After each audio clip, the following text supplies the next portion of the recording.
No vídeo de hoje falaremos sobre o processo de ossificação e de crescimento do osso. A ossificação pode acontecer de duas formas, por ossificação endocondral ou por ossificação intramembranosa. Na ossificação endocondral existe um molde de cartilagem prévio. Isso acontece nos ossos dos membros, por exemplo. Já na ossificação intramembranosa, não existe molde cartilaginoso e ocorre, por exemplo, nos ossos planos do crânio, na face, em pedaços da mandíbula e na clavícula. Independente do tipo de ossificação, é importante a gente lembrar que no final, os ossos formados, eles sofrem um processo de remodelação e ficam idênticos. A ossificação endocondral se inicia com a proliferação e agregação de células mesenquimatosas no local onde surgirá no futuro o osso. Essas células, elas vão sofrendo a influência de fatores locais para se diferenciarem em condroblastos e, consequentemente, depositarem matriz cartilaginosa ali. Esse molde prévio de cartilagem, que está demonstrado aí no número 1, ele cresce por um processo de crescimento intersticial e também aposicional. Ao redor do molde cartilaginoso, passa a se desenvolver um colar ósseo. Esse colar ósseo, ele surge através de uma ossificação do tipo intramembranosa, na região do pericôndrio, que se transforma em periósteo.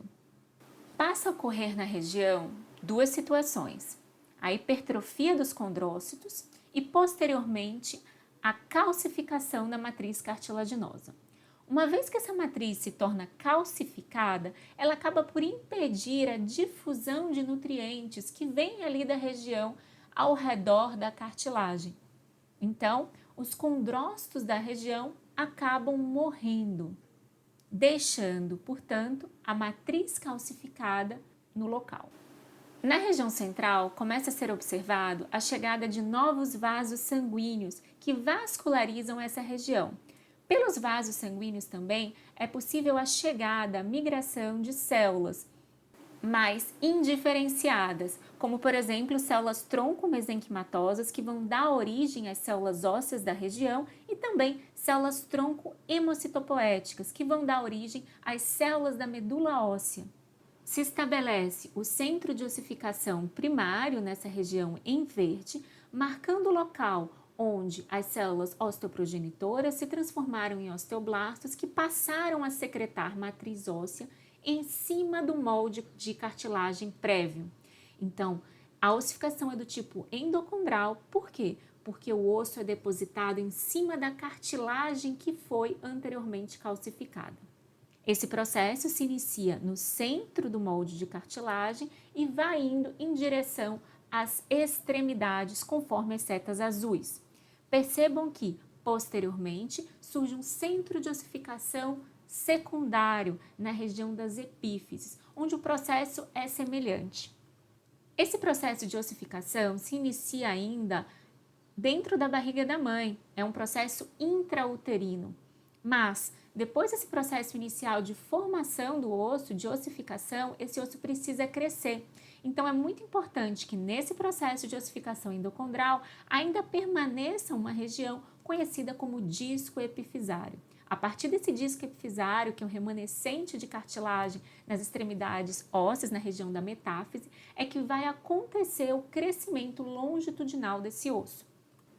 A ossificação intramembranosa, por sua vez, é um processo que se inicia ainda com a condensação de células mesenquimais, mas essas se transformam futuramente em células ósseas, portanto, não existe um molde de cartilagem prévio. Então vamos lá. Inicialmente, então, existe a condensação dessas células mesenquimatosas. Posteriormente, essas células se transformam em células osteoprogenitoras que depois se diferenciam em osteoblastos. Perceba aqui na imagem que eles formam um centro de ossificação. Esses osteoblastos, eles se organizam ao redor dessa região e começam a secretar a matriz para a região mais interna. Essa matriz é uma matriz osteoide, ou seja, ainda não mineralizada. Esse material osteoide, posteriormente, ele vai ser mineralizado e alguns osteoblastos que estavam na periferia acabam se diferenciando em osteócitos porque ficam embebidos dentro da própria matriz que ele produziu. Inicialmente, existe a formação de várias espículas ósseas e as células produtoras de osso, os osteoblastos, vão depositando por aposição esse novo osso, ele vai mineralizando e no futuro essas pequenas espículas elas vão se unindo, se agregando para a formação de uma estrutura maior, um tecido mais extenso, um osso.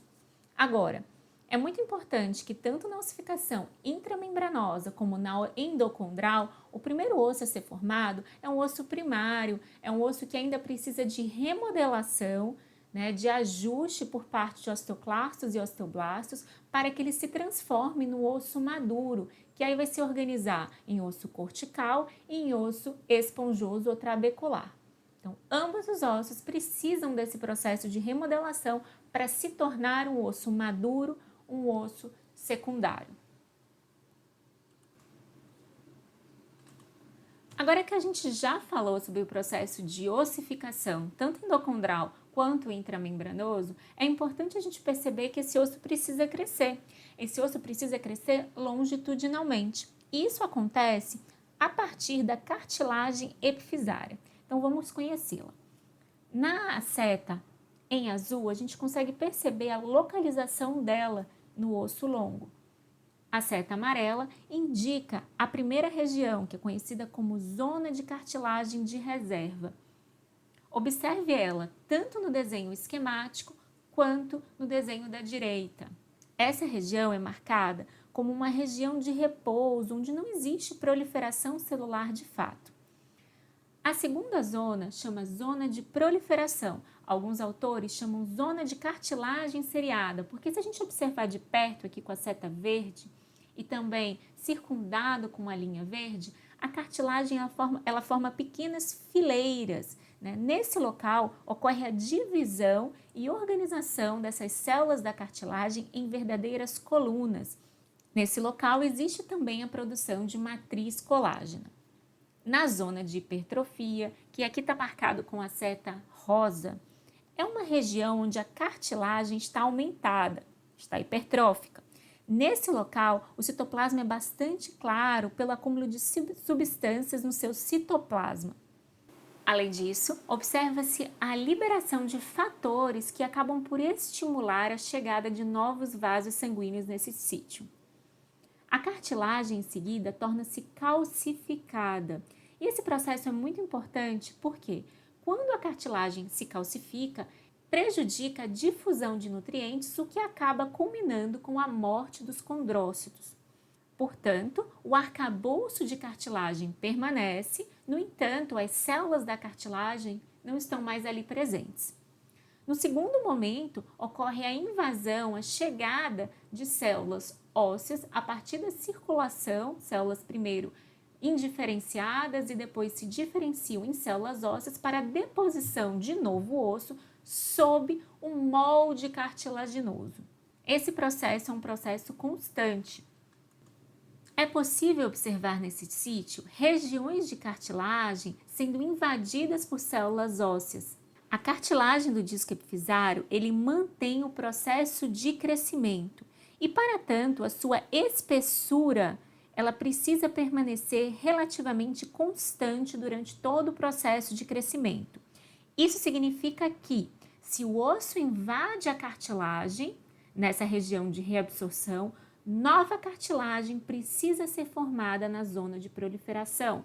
Então, é uma medida sempre equilibrada. Você invade a cartilagem, ou seja, aumenta a quantidade de osso invadindo a cartilagem e a mesma quantidade de cartilagem tem que ser formada para que sempre o disco epifisário fique mais ou menos com o mesmo tamanho. Com esse tempo, o osso vai invadindo a cartilagem, ele vai crescendo e depois ele sofre o processo de remodelação para virar um osso maduro. Quando o crescimento cessa, significa que o osso continua crescendo em cima da cartilagem, no entanto, não ocorre mais a proliferação de nova cartilagem e, portanto, existe o fechamento do disco epifisário e aquele indivíduo irá parar de crescer longitudinalmente. Agora, é claro, o osso precisa crescer longitudinalmente, mas a gente não pode esquecer que tem que haver também o crescimento lateral e, portanto, existe deposição de novo osso na região mais externa, próxima ao periósteo, e uma reabsorção de osso na parte mais interna, na parte da medula, para que esse osso também cresça lateralmente. Bons estudos para todos vocês e para vídeos como esse, se inscreve aqui no canal.